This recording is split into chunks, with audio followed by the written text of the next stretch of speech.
Wow. That's above and beyond all you can imagine or think. Anyways, everybody doing good? I got home from Louisiana Friday night, and it's so good to be home. There, you know what? There's no place like home. There's this, it's like, Dorothy, there's no place like home. Home is one of my favorite places to be. And it was really hard to not be with my family on Thanksgiving, my kids, but I got to be with my mom, and her surgery went well. She had open heart surgery a few weeks ago, and she's doing amazingly well. She's 80 and just popped right back up, and the surgeon's like, I can't believe you. I'm like, of course.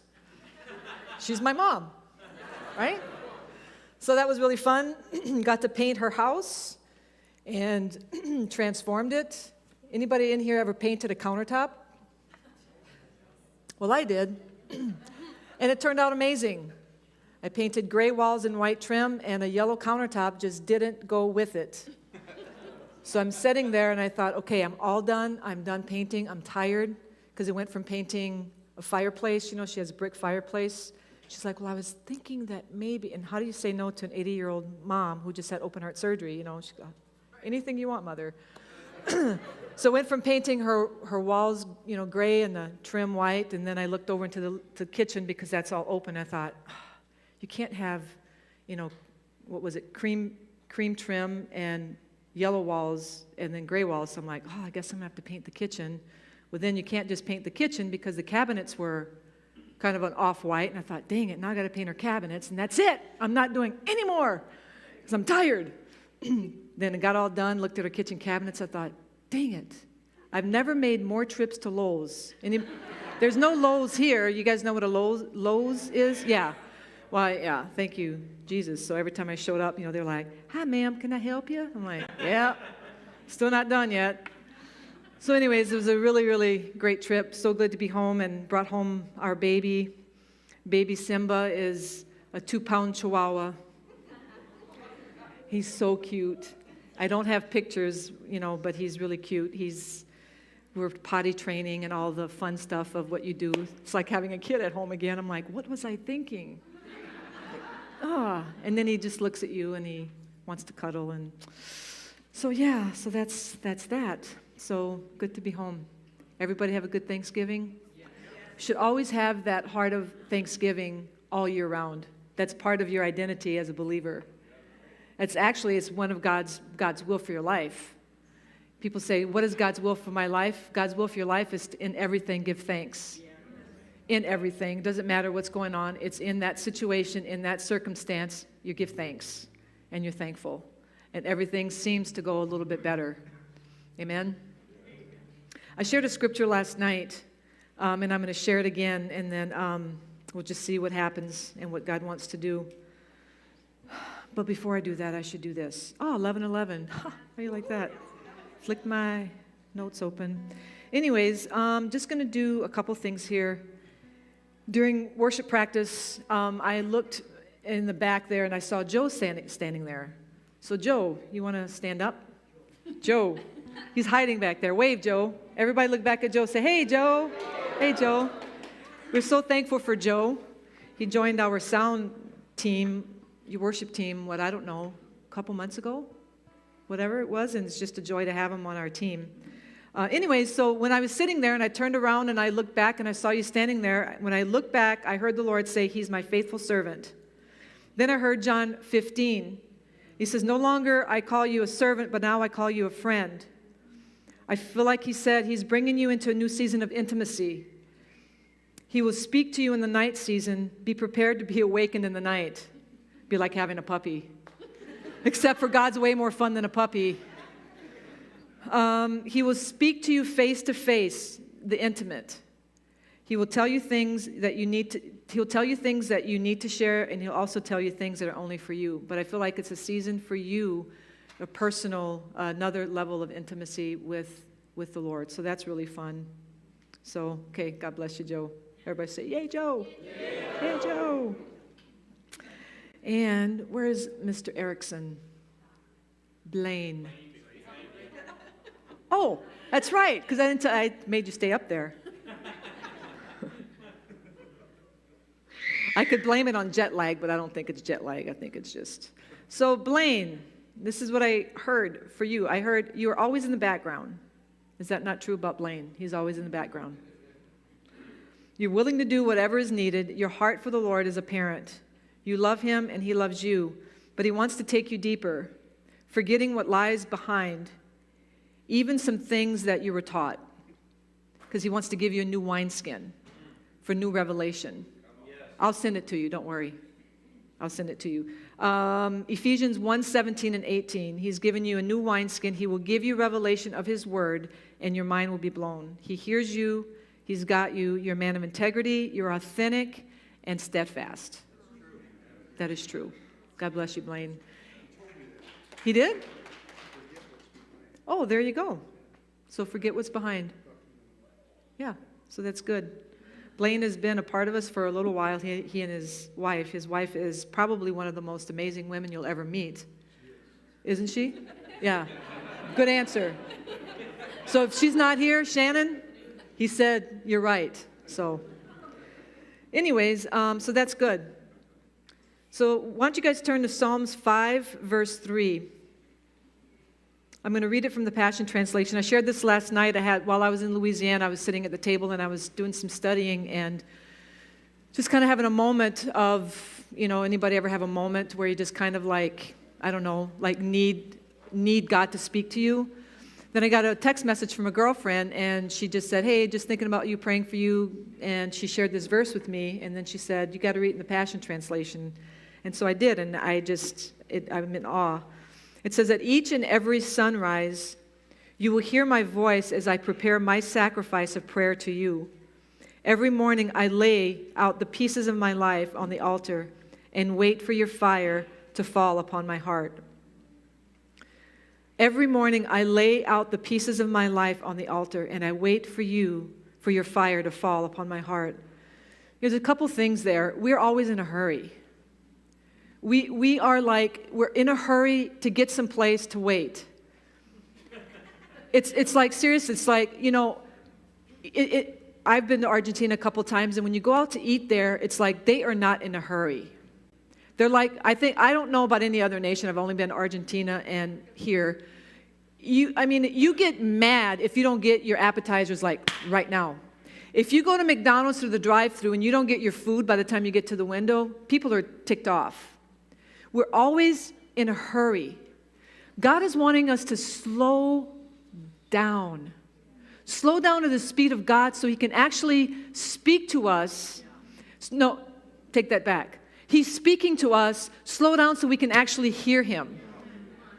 Because he's got some really good things to say. We need to just slow down. And that's what this is saying. It says, every morning I lay out the pieces of my life on the altar and I wait for your fire to fall upon my heart. It's like my job is to lay out the pieces of my life. The pieces of my life, to lay out the anger, to lay out the bitterness, to lay out even my dreams and my hopes and my everything, to lay it out to him. Because we were singing, our God is an all-consuming fire, but you know that he cannot consume something that is not surrendered. God consumes anything that we give him, even the little things. In fact, he likes to start off with the little things. He's that good. He's like, just give me this and watch what I do with that. And then he really blows your mind. He wants us to refocus. To refocus, I heard three words: refocus, reset, and realign. We need to press. You guys remember this finger? I delete, unfriend, all that. I'm completely off of social media, hallelujah, and it has been the most freeing thing in the entire world, let me tell you. So if anybody's looking for me on Facebook, I'm not there. I haven't blocked you. I haven't done any of those things. I'm simply not on there. So you can contact me on Messenger, though, if you need me or whatever, if you need to say something to me. But anyways, so reset. This is a season for us to reset, refocus, and realign ourselves. Anybody ever been to a chiropractor? Hello? It's got to be Mr. Sheldon Dwyer. We have so much grace for Sheldon because he's Sheldon. Right? Exactly. He's got a direct line to heaven. Say hi to God for me, Sheldon. But we need to refocus. Instead of this, can I just throw this out there, an idea? Just an idea. Instead of asking God to do things for you, why don't we refocus and say, God, what can I do for you? If we take our time in the morning and we lay the pieces of our life out to God, and we surrender all that we are and everything that we have. I've been preaching the last few times on how God is working in us to bring things out in us to make us into the image of His Son, Jesus. Right? For the world to see Jesus, because that's the only Jesus the world will see is through you. It just is. Because He needs you. For God so loved the world that He gave His only begotten Son. How are people going to know that? They're going to know that because you represent Jesus to the world. So He's working in us to bring out the things that we need to bring out to change us into the image of His Son. Right? But instead of asking Him, God, what can you do for me? Don't you think He's already done enough? His work on the cross, His dying on the cross, and Him rising from the dead to give us everlasting life is really enough. But if we can change that and give everything that we are to Him every morning, we lay out those pieces before Him and we say, God, here's my life, man. God, this bitterness in my heart, I don't want it anymore. This unforgiveness that just keeps driving me to anger and keeps driving me. God, I surrender that to you so you can come and consume it and give me the beauty for the ashes that your fire consumes. It completely transforms us. It sets us apart from the world. And then say, God, what can I do for you today? It's this scripture in Matthew 6, verse 33. In the Amplified, it says this, but seek. The word seek is aim at, strive after. First of all, His kingdom and His righteousness. His kingdom and His righteousness. Oh, thank you. My daughter-in-law did that. My daughter-in-law. I love saying that. It's so much fun. It's only been like a month. Has it even been a month yet? It's been over a month. Only 4 years and 11 months before I get a grandkid. They told me 5 years. So I'm patiently waiting. 4 years, 11 months. Okay, I'm kidding. Anyways, back to Matthew 6:33. But if I seek first His kingdom, and then the grandkids will come. No, I'm kidding. Okay, sorry. Matthew 6:33, in the Amplified, it says, but seek, aim at, and strive after, first of all, His kingdom and His righteousness. His way of doing and being right. We need to refocus. We need to refocus on the things that we focus on. In our prayer time, when we're praying, I'm not saying that we can't pray for things. We need to, because the Bible says to ask and keep on asking, seek and keep on seeking, and all that's amazing. But what if we just realigned ourselves and focused on His kingdom and His way of doing things and being right? And then it says, all of these things taken together will be given to you besides.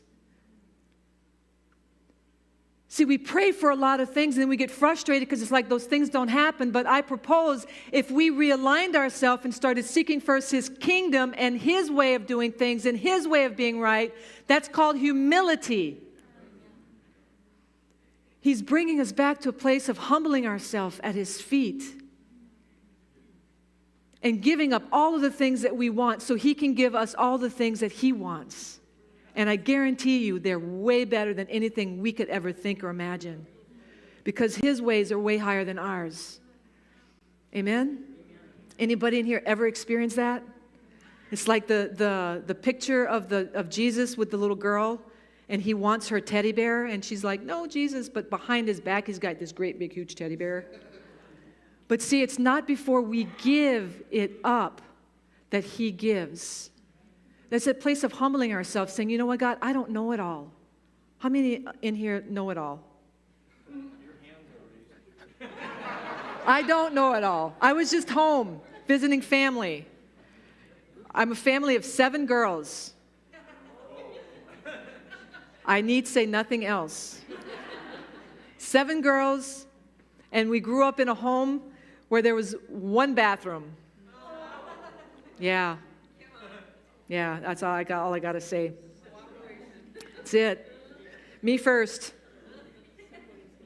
But he wants us to focus on him, to realign ourselves. He wants to bring his kids back to a place of seeking him first, his righteousness first, his ways first. It makes life so much easier. Just like Taylor said today, it's like when we do those things, he really does want to bless us. But what he wants to know more than anything is what he has done good enough? Is everything that he's done good enough? I would say yes and amen. Right? So what I want to do, I don't know what I want to do. Lord, help me. I know the worship team, you guys aren't they patient? They're like, I hate it when she preaches because she makes us stand up there and sit in the sound in that thing in there. And can you hear me? Don't you guys wish you could just pull the plug too? But you can't. You're at my mercy. You have to listen. Hey, thank you, Sebastian. Woohoo!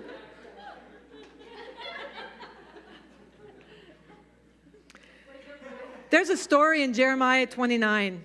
I'm going to read it to you out of the New Living Translation, the first part of this. I'm just going to give you just a little bit of a background of this. Jeremiah is a prophet, and he comes to the children of Israel, and he says to them, because there was a false prophet that came and gave them a word and said that after 3 years of being in captivity, God's going to come and take you out. Jeremiah says to this guy, he says, I'm sorry, but you're wrong, and the guy drops dead.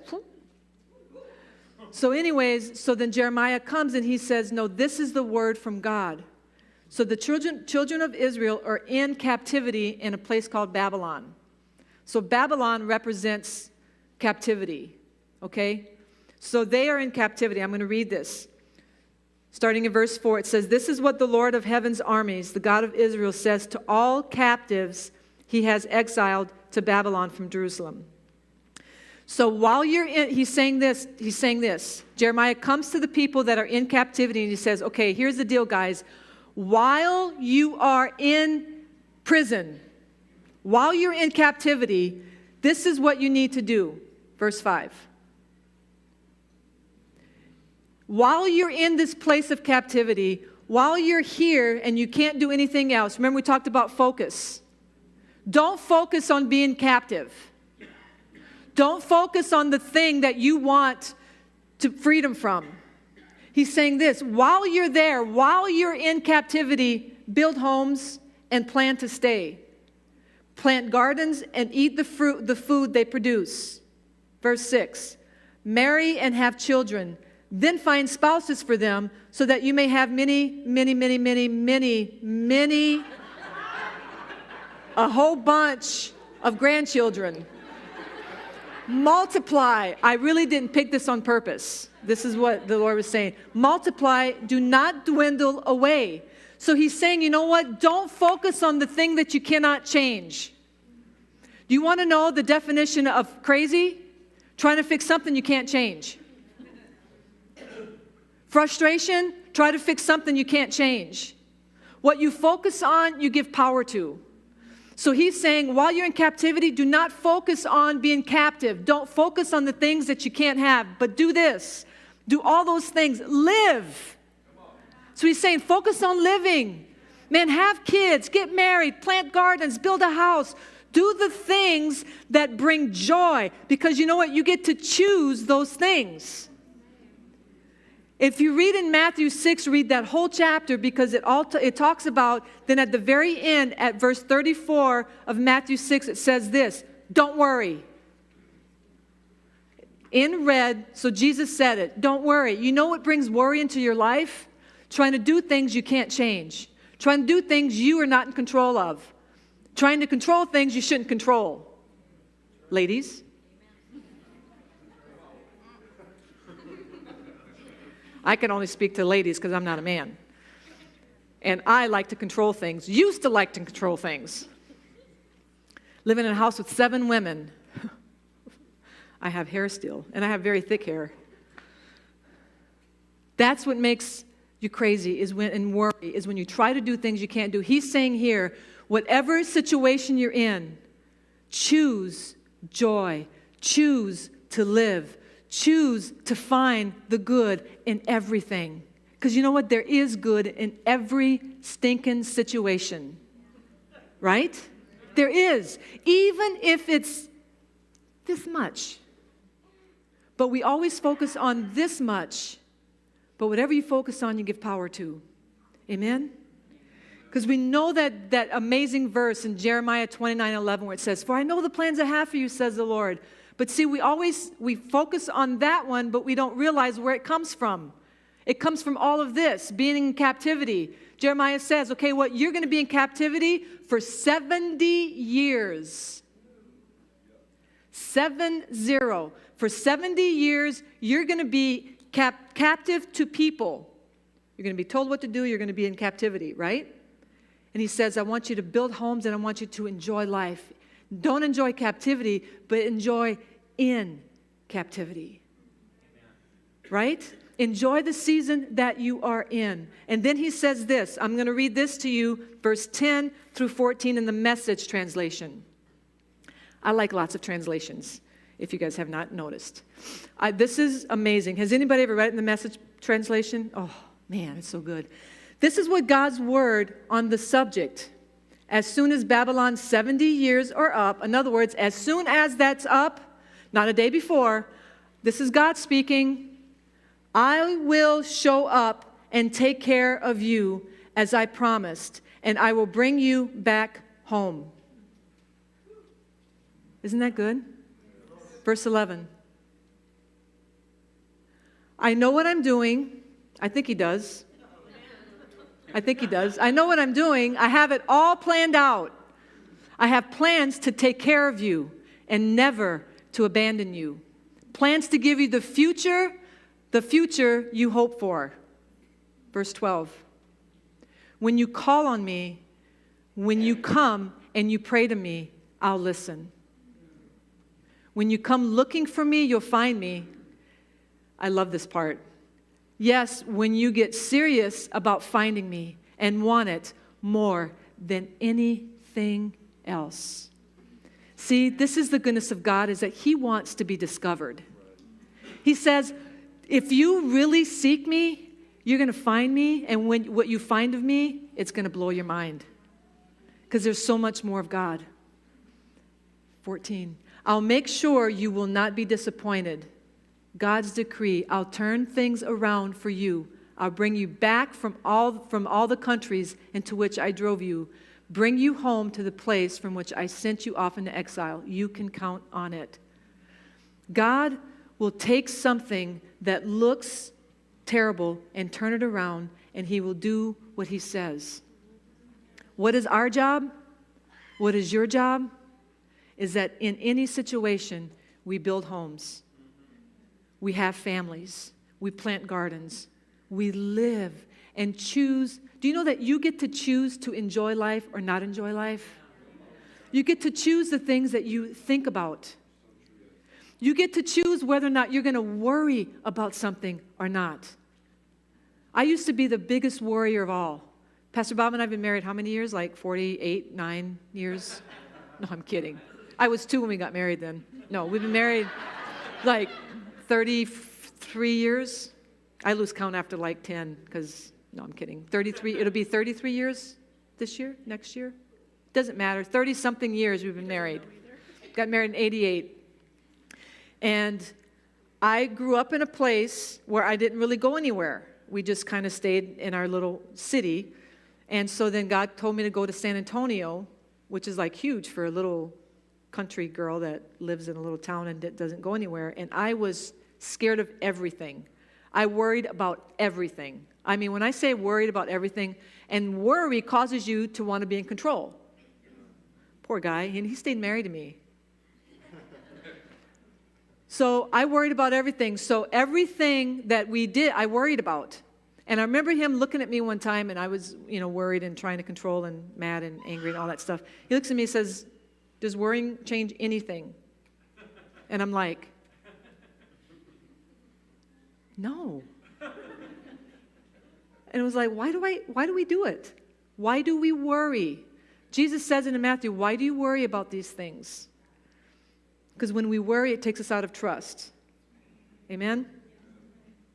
God is holy, and He is powerful, and He is mighty. We need to realign with His plan. His plan. Say His plan. Because His plan for your life is way bigger than anything you could even think or imagine. Right? It's way bigger.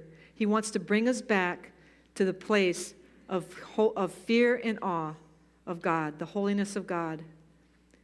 God does not play games, and the day of playing church is over. God does not, He doesn't play games. And the day of the church playing games is over. He's looking for an authentic church that's authentic, that is real, that is vulnerable, that is just, can you say real? Just real. No games, no gimmicks, none of that stuff. Because that's what He consumes. He's going to consume a church. He's going to consume a people that is surrendered totally to Him. And it takes humility. Say humility. Humility. God hates theology. God hates theology because religion brings death. Just thought I'd throw that out there. He came to bring life, and the world will see Him through you.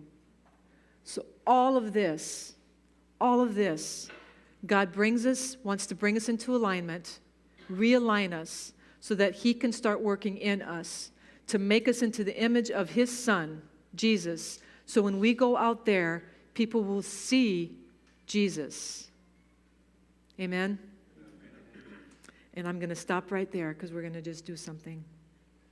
I want you guys to stand up.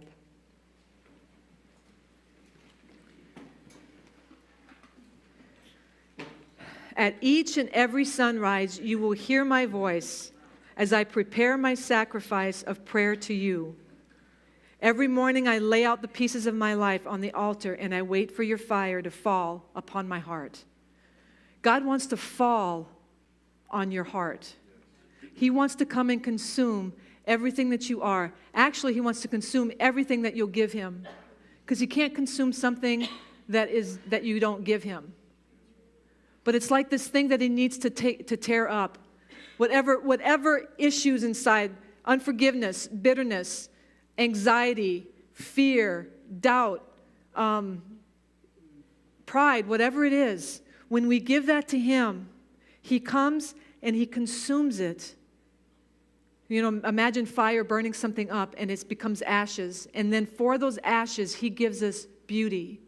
See, Jesus Christ came to this earth to die on a cross for you, so that when you die, you don't have to go to hell.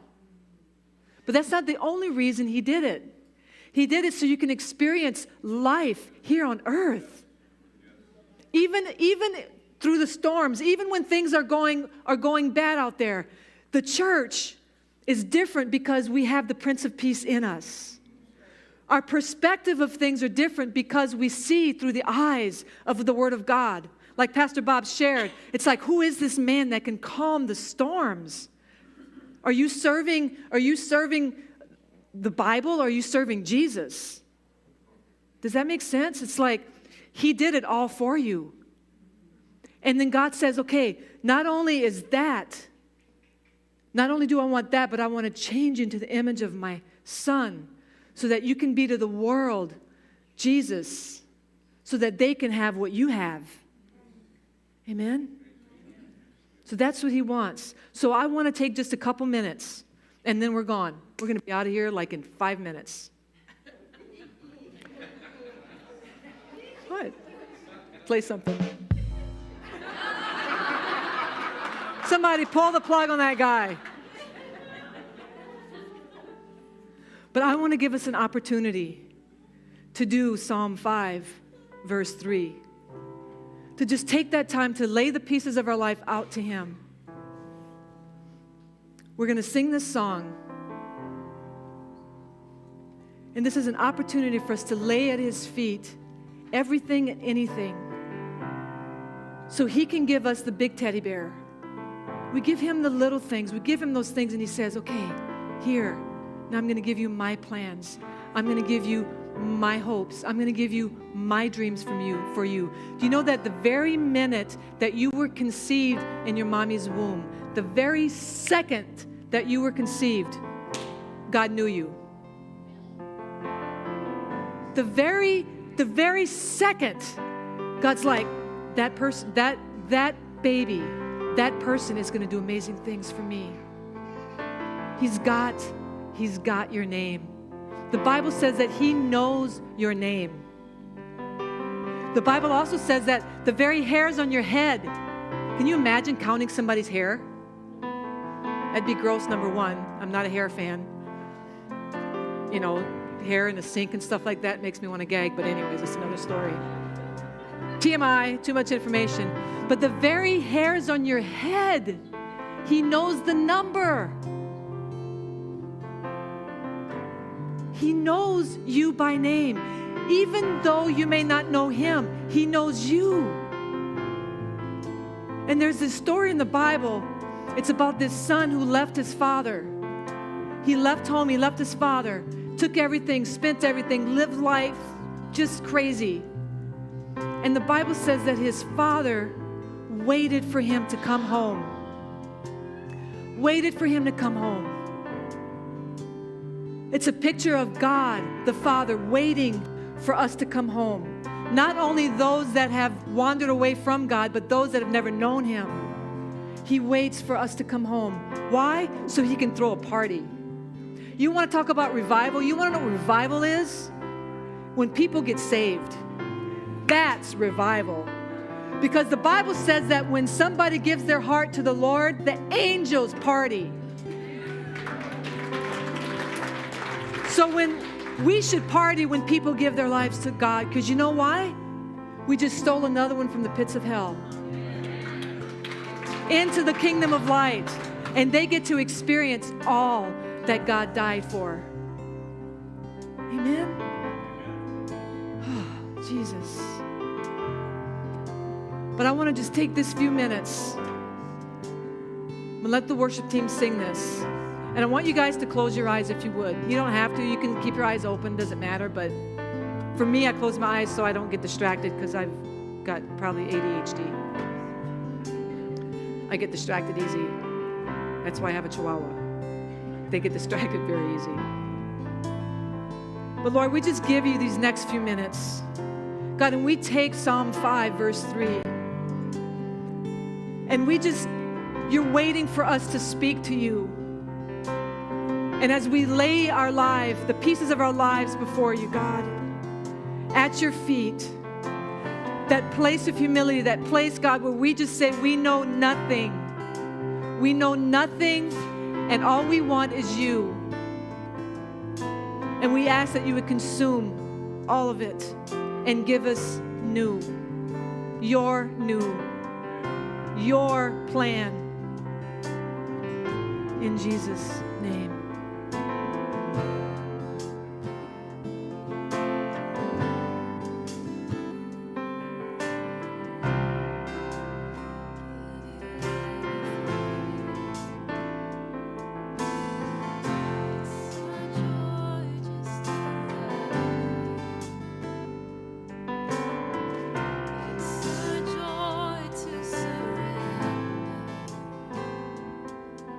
All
That's just admitting that we don't know it all.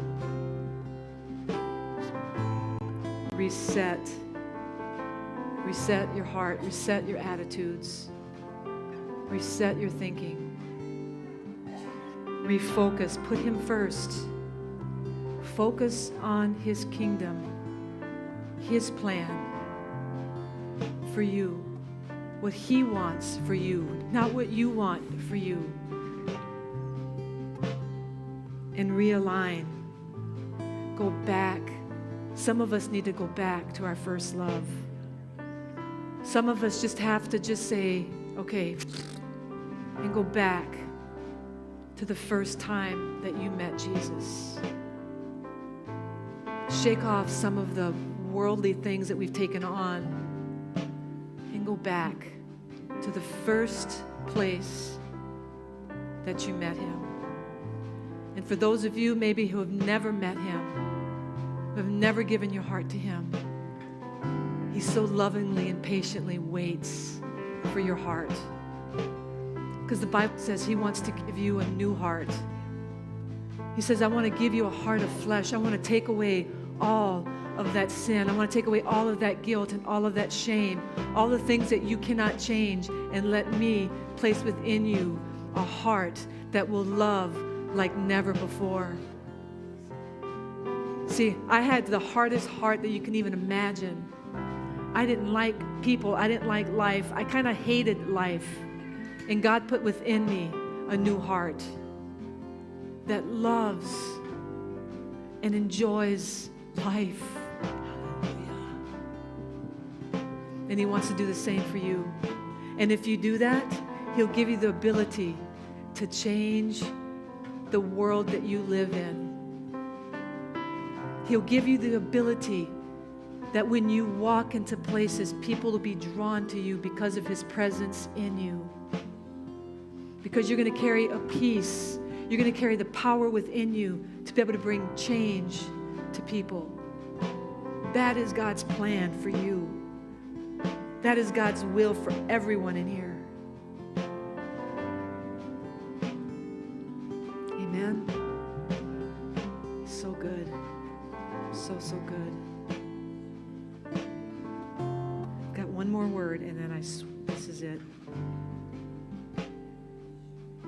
I had a word for the worship team, and I think all of the leaders are here. I'm going to have Bobby and Taylor go up there too, just so that I can look at you guys together. That song that we just sang, have you guys ever YouTubed it? Well, you can now, but Amy wrote that song a while ago, and so it's actually on Spotify, it's on Amazon Music, it's on iTunes, it's on any digital whatever you call it. Yeah, that thing. Thank you, Mark. Digital platform. So worship team. We have 4 leaders on the worship team. Got Dita and Bobby, Amy, and Taylor. This is what I heard. I heard lead. You ever had leaders that don't lead? You don't go anywhere, right? Right. Lead. God has called you and picked you out to be leaders, to bring a team somewhere, right? But he wants you to lead from his heart, with his heart. And you will impart his heart to the team. This is very important and necessary for where this team is going. He needs a team that is after his heart, getting a revelation of his holiness from a heart of reverence and fear. He will download songs of heaven, obviously in like 2 minutes. But be prepared to have that more. He's not only going to download songs to just the ones that sing, he's going to download songs to the drummers. He's going to download songs to the sound guys. Just because the sound guys are up there running sound, how many we know we need good sound? They make things that don't sound good, right? They put a little bit of reverb and all that stuff in there, but even on you guys that work up there, he's going to download like songs, things that are just going to, little like jingles kind of a thing. You guys need to listen to that. He'll download songs to all who say yes. Here, whoever says, "Here I am," he'll give you a song. Okay? And I think there's people out there that are listening to me on there or here that you feel called and drawn to be on this worship team. You need to just pray about that. Music brings joy and freedom to people, and that's exactly what will happen this season. This season, you'll be given songs that are going to bring freedom and joy will be released to his kids through worship. The body of Christ needs a sweep of joy and a sweep of freedom, and that's going to come from the worship. It's going to come from, how many love music? I mean, just music just does something to you, right? He's going to use that. Okay, so this is a season that he will do that. Amen? So, Father, I just release that upon this team. God, upon these leaders, I thank you that these leaders are going to lead a team to another level. And you're also going to be raising up leaders within the team to lead well, to lead your people well, so that we can release to the congregation, we can release to the world your joy and your freedom. In Jesus' name. In Asia, I saw your shoes right there. It was really funny because I saw your shoes. It's not weird that they're not wearing shoes, you guys. It's more comfortable when you're standing on them for hours, okay? But anyways, I saw your shoes and I heard God say, I'm giving her new shoes to walk in. But they'll feel like old shoes. They'll be comfortable even though they need to be broken. So I have no idea what that means. That's up to you. So anyways, Father, we just thank you for this time. I thank you for these people. I thank you for what you're doing, God. We just give you praise and glory. We love you, Jesus. We love you. We love you. We love you. In Jesus' name, amen. Have an amazing Sunday.